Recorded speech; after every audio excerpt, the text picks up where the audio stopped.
Bonjour à tous, c'est un grand plaisir aujourd'hui de parler taux d'évolution. On verra les taux d'évolution global, les taux d'évolution réciproque, la notion de pourcentage et d'indice.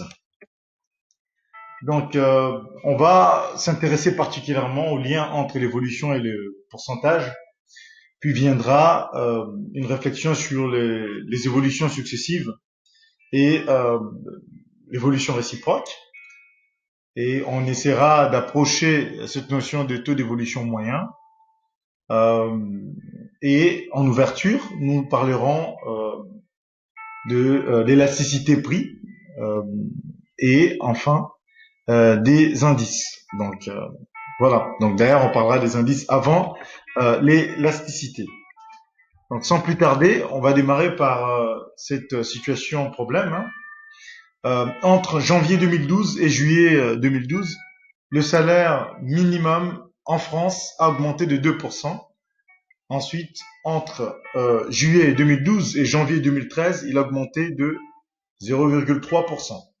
On cherche le taux d'évolution global T% du SMIC entre janvier 2012 et janvier 2013. Je vous laisse chercher. Vous pouvez bien sûr appuyer sur la touche pause et poursuivre ultérieurement.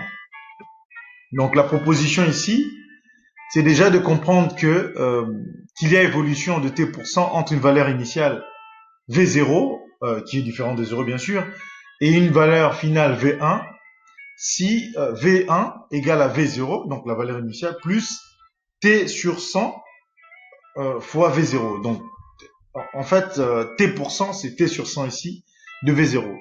Et de là, donc nous sommes à ce niveau-là, donc de là, donc j'ai V1, V0, c'est comme si c'est 1 fois V0, plus T sur 100 fois V0. Donc, je peux mettre V0 en facteur et ensuite avoir V1 égale à 1 plus T sur 100 V0. C'est là l'évolution de T%.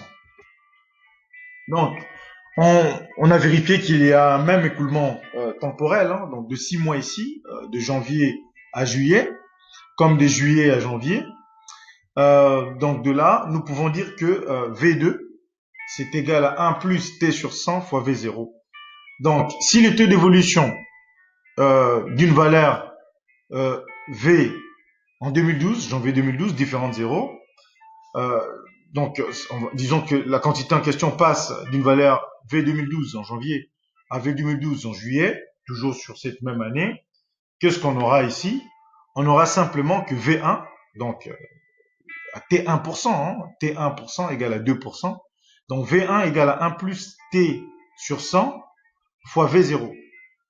Donc, ici, V 2012 janvier égale à 1 plus T1 sur 100 fois V0, donc V 2012 ici en janvier. Donc là, c'était en juillet, là, c'est en janvier. On va appliquer le même raisonnement ici et on va dire que en janvier 2013, ça sera 1 plus T2 sur 100 fois la valeur en juillet 2012. De là, donc, on pourra déduire V2, à savoir de janvier 2013 par rapport à janvier 2012, sachant que ça a été découpé par le mois de juillet ici. On aura simplement que V2 égale à 1 plus T2 sur 100 multiplié par T1 sur 100 fois, donc V2 égale à 1 plus T2 sur 100 fois 1 plus T1 sur 100 fois V0. Donc, il y a égalité entre ce V2 qui est exprimé en fonction de V0 ici et ce V2 qui est exprimé en fonction de V0.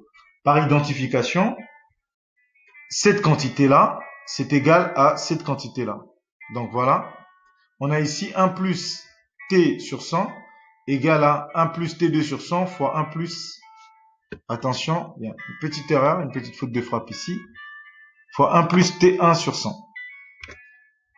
Voilà. Donc, ayant cette propriété, nous pouvons bien sûr ici avancer avec les taux d'évolution successive. Donc, en guise de propriété, hein, ça sera simplement le bilan de l'activité que nous venons de voir. Si le taux d'évolution d'une valeur V0 différent de 0, non nul, passe donc de V0 à V1. Donc ce taux d'évolution est de 1%. De même, de V1 à V2, le taux d'évolution est de T2%. On aura le taux d'évolution global T%, qui est égal à 1 plus T sur 100, égal à 1 plus T1 sur 100, facteur de 1 plus T2 sur 100. Voilà ce que nous appelons ici évolution globale. Application, ici, donc calculer le taux d'évolution globale entre 2015 et 2017. Dans cette configuration-là, nombre d'élèves de la seconde A en 2015, en 2016 et en 2017. 24 élèves en 2015, 27 élèves en 2016, 32 élèves en 2000, ici donc 17. Donc de là, qu'est-ce que nous allons déduire? De là, nous pouvons donc déduire ici que le taux d'évolution ici va s'exprimer, le taux d'évolution globale s'exprimera d'abord en fonction de T1, ensuite T2 et enfin T global. Donc qu'est-ce qu'on va avoir ici? Nous allons simplement avoir dans ce niveau-là, donc à exprimer d'abord T1 et ensuite à exprimer ici T2. Donc T1, c'est la valeur en 2012 moins la valeur en 2015 sur la valeur en 2015. T2, c'est la valeur en 2017 moins la valeur en 2016 sur la valeur en 2016. Et enfin, 1 plus T global sur 100 égale à 1 plus T1 sur 100 fois 1 plus T2 sur 100. On remplace maintenant par des quantités, donc les valeurs en question. Pour déduire les taux d'évolution, le premier est de 12,5%, le deuxième de 18,5%. Attention ici, on passe des décimaux à la valeur en pourcentage en multipliant par 100. Donc, c'est comme si on a multiplié ou divisé par 100, puisqu'on sait que pour 100, c'est par 100. Voilà. Donc, ayant ça également ici, donc ça sera ça fois 100%, donc ça donne ça. 0,185 fois 100%, ça donne 18,5%. Donc de là, nous pouvons donc calculer le taux global. Donc on reprend l'expression comme nous l'avions omis précédemment. Donc 1 plus T global sur 100 égale à 1 plus 12,5 sur 100, donc le 12%, multiplié par 1 plus 18,5%, donc par 100. Mais ça me donne ici donc une toute petite équation. Pour résoudre ça, j'ai 1 plus T global sur 100 égale à 1,33. Donc je peux soustraire 1 à gauche et à droite parce que je vais isoler T global. Et là, j'ai donc ici 1,33 moins 1 qui est égal à T global sur 100. Donc pour avoir T global, je multiplie par 100 à gauche et à droite, ou cette quantité qui divise à gauche va multiplier à droite, et in fine, je trouve 33% ici d'évolution globale. L'évolution réciproque, d'avril 2014 à décembre 2014, le prix du gaz a diminué de 4,2%. Quel est le taux d'évolution réciproque? Donc ici, pour le taux d'évolution réciproque, V1, je sais que V1, dans le sens direct, V1 égale à V0, facteur de 1 plus T sur 100. Par réciprocité, V0, ça sera V1, facteur de 1 plus le taux réciproque, le taux d'évolution réciproque sur 100. Donc, vient donc ici ce petit calcul, donc V0, qui est égal à V1, facteur de 1 plus T, donc le taux d'évolution réciproque sur 100. Je vais remplacer ici, donc V0, par son expression. Donc, qu'est-ce que j'ai? J'ai donc ici l'expression de ma quantité. Donc, la question c'est laquelle, Donc, je vais remplacer ici ma quantité puisque j'ai V0 ici qui est exprimé de cette façon-là et j'ai V1 qui est exprimé de cette façon-là. Donc, le V1 ici, je vais remplacer ça par cette expression. Donc, ça me donne V0 qui est égal à V1. Donc, or V1 c'est V0 facteur de 1 plus T sur 100. Donc, V1, j'ai remplacé par son expression. Et 1 plus T réciproque sur 100 est donc bien là. Donc, j'ai V0 à gauche, V0 à droite. Je peux diviser par V0 à gauche et à droite. Ou cette quantité qui multiplie à droite peut diviser à gauche. Finalement, j'ai 1 qui est égal à 1 plus T sur 100, facteur de 1 plus T réciproque sur 100. Voilà. Donc, Léon j'ai cette quantité multipliée par cette quantité égale à 1. Donc finalement, 1 plus t réciproque sur 100 égale à 1 sur 1 plus t sur 100. Donc ayant cela, je peux donc définir ici le taux d'évolution réciproque comme suit. Donc le taux d'évolution réciproque d'une valeur V0 non nulle à une valeur V1. Et donc, ici, 1 plus t réciproque sur 100 égale à 1 sur 1 plus t sur 100. Voilà. Question flash. Calculer le taux d'évolution réciproque dans ce cas-là. Donc ici, le taux d'évolution réciproque sera V2000. Donc pour calculer le taux d'évolution réciproque, je vais d'abord m'amuser. Je vais appliquer bien sûr l'expression que nous avions précédemment. Je vais calculer le taux. Donc si j'ai le taux classique, je trouve c'est 12,5%. Avec ce taux classique, je vais appliquer la formule que je viens d'apprendre. 1 plus t réciproque sur 100 égale à 1 sur 1 plus 12 sur 100.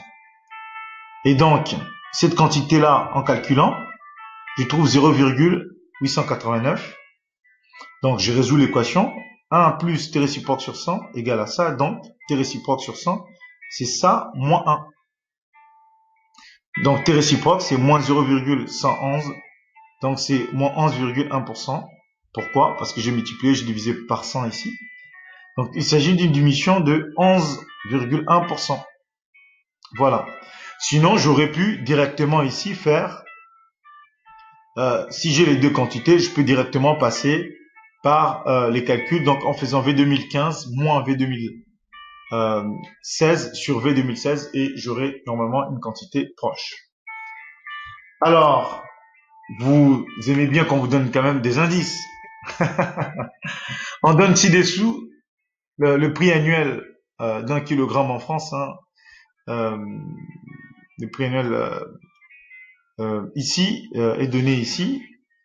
Donc on décide d'utiliser la base 10 d'un kilogramme de farine hein, en France.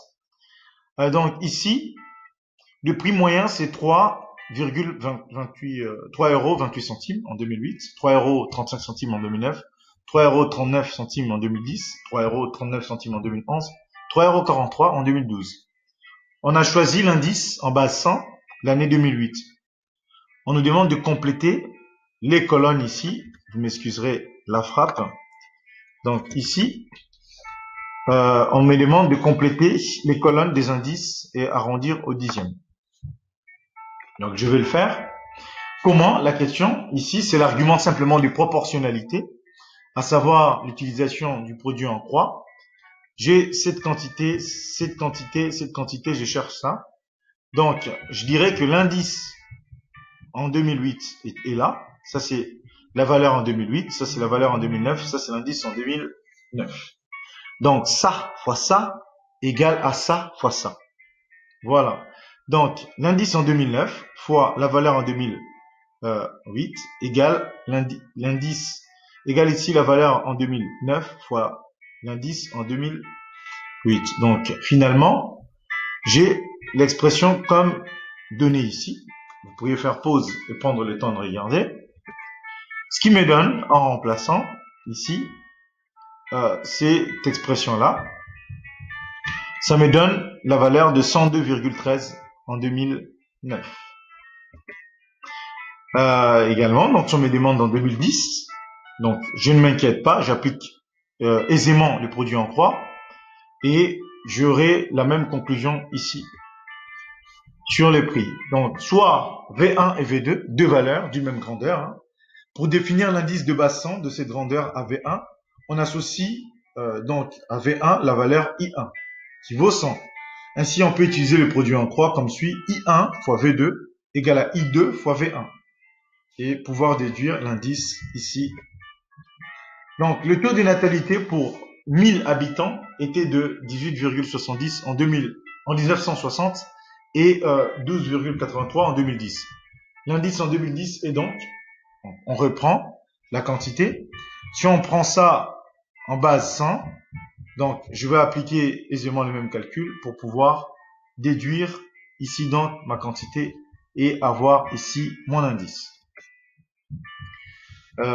Oui, donc on peut s'amuser également puisqu'il s'agit des pourcentages ici. révisiter quelques notions telles que le TVA et le taxe, toute taxe TVA et TTC, donc toute taxe comprise. Et donc, à savoir simplement comment jongler de l'un à l'autre, n'hésitez pas. On peut écrire un programme sur Python ou voilà, l'idée du programme est là. Là, on ne fait que déclarer que ces deux valeurs-là, c'est des réels, des flottants.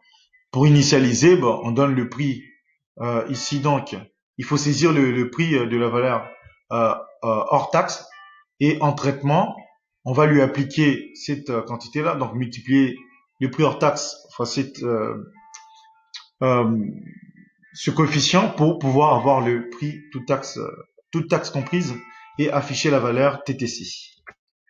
Donc un petit programme sur Python, bon, amusez-vous, n'hésitez pas. Euh, donc ici, on va parler un petit peu stratégie en parlant ici donc élasticité, prix. Alors pourquoi parler élasticité prix?